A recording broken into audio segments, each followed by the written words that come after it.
कल आने वाले थे ना? हाँ, वैसे तो मैं कल ही आने वाला था, लेकिन अगर मैं कल आता तो ये जो मैं देख रहा हूं सरप्राइज, ये कहां देख पाता। कि तुम गलत समझ रहे हो।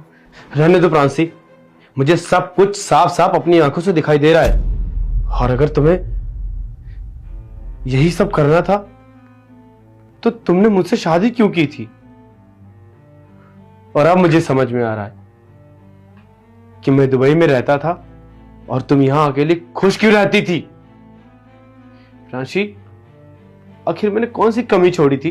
तुम्हें पता है मैं बाहर जॉब क्यों करता हूं?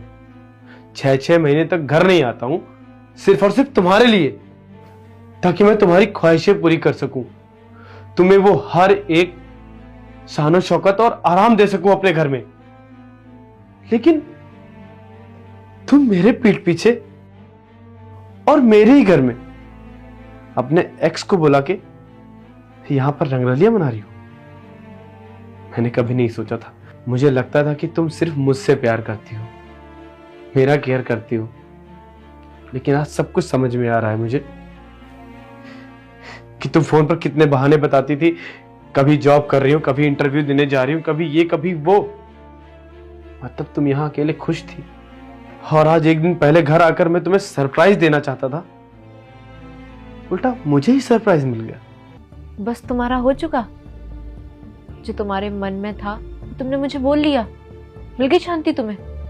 कम से कम मुझे एक मौका तो देते। क्या मौका दूं तुम्हें?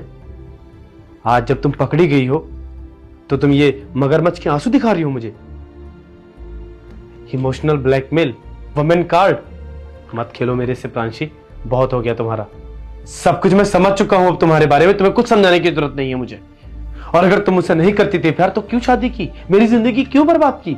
कर लेती उससे शादी, खुश रहती उसके साथ तुम।